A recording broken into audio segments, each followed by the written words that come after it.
course, it goes further. So in this one, they said, can they understand the inner monologue, the things you're saying to yourself in your own mind?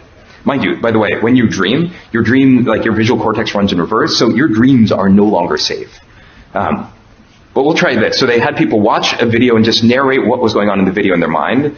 So there's a woman, she gets hit in the back, she falls over. This is what the computer reconstructed the person thinking. See a girl, looks just like me, get hit in the back, and then she is knocked off. So our thoughts, are starting to be decoded. Yeah. Just think about what this means for authoritarian states, for instance.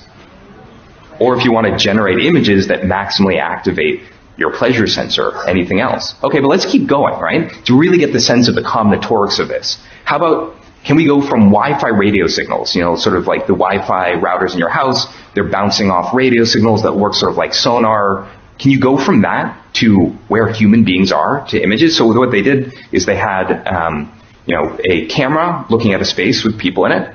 That's sort of like coming in from one eye. The other eye is the radio signals, so sonar from the Wi-Fi router.